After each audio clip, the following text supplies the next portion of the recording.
that there is a clear non-existence of a crucial state organ that's supposed to oversee the processes of filling of that office in the name of the Independent Electoral and Boundary Commission.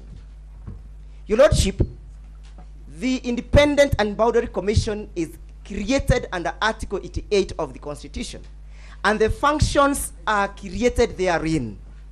One of the functions, my lords, my lady, is to maintain a voters register, is to register voters. Under Article 99, your Lordship, of the Constitution, as read together with Article 137, creates the qualifications upon which the President or the Deputy President must attain if one is to hold office.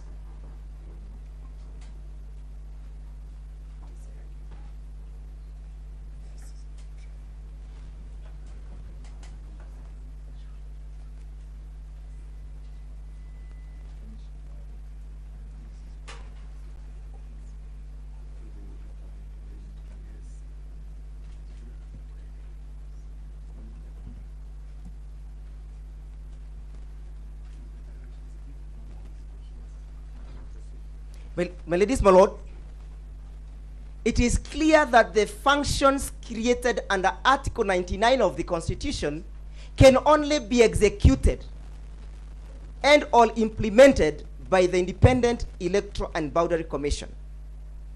It goes without saying, my ladies, my lords, that a deputy president designate or nominated must attain those qualifications. That is to mean, my ladies, my lord, that there must be an organ that will give a clean bill of health to say or to suggest that Professor Kithure Kindiki attains these qualifications. My lords, my ladies, I refer to the memorandum that was sent to the Speaker of the National Assembly by the President of the Republic of Kenya, dated the 18th of October 2024. In that memorandum, your lordship, the President drew the attention of the Speaker to the clearance of the designated candidate by the IBC. And this is what the President had to say. Your Lordship, the President indicated that he has had confirmation that Professor Kithure Kindiki meets and attains the qualifications created under Article 99 as read together with Article 113 of the Constitution.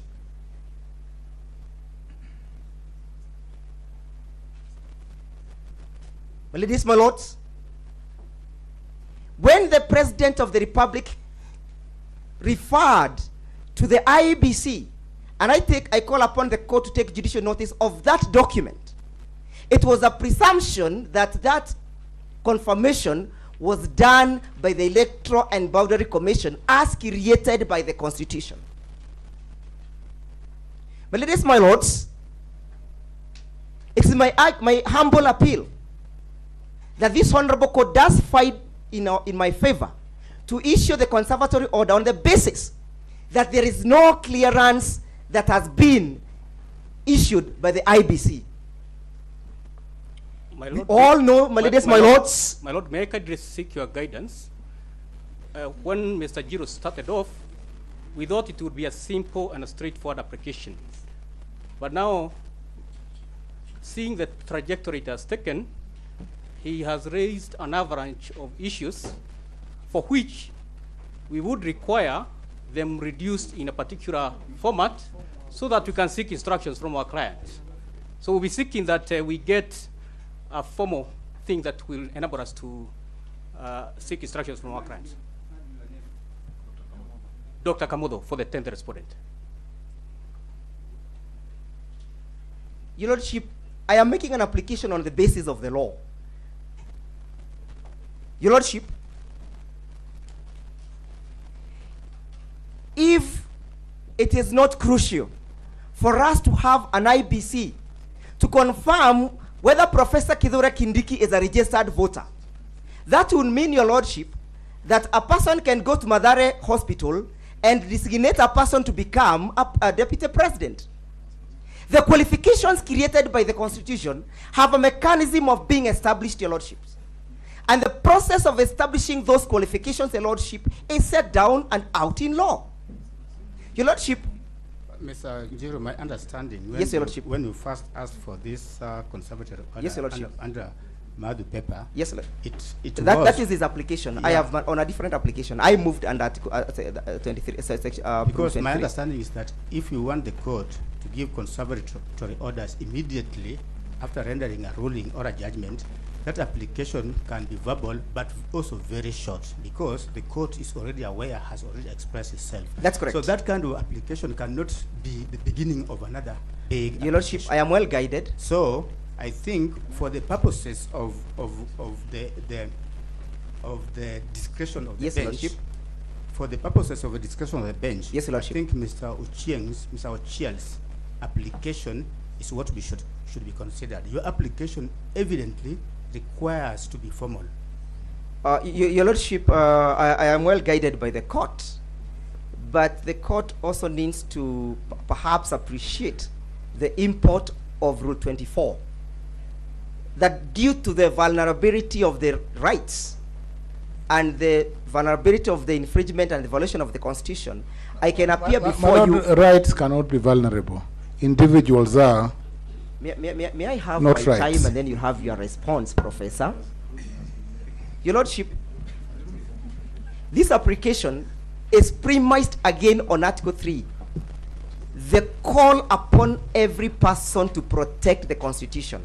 And as I pen off, it is all clear to us that nobody can deny, not this court, not myself, nobody can bury his head under the sand, that there is no IBC. If Kithure Kindiki is to be sworn in tomorrow, what will be the import of swearing in a person who has not been verified and approved by the organ that is supposed to do so? Finally, Your Lordship, can this court fold its hands and watch and midwife and babysit a violation of the Constitution?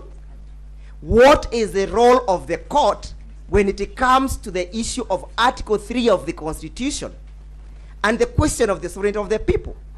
Your Lordship, I beg that you hear us.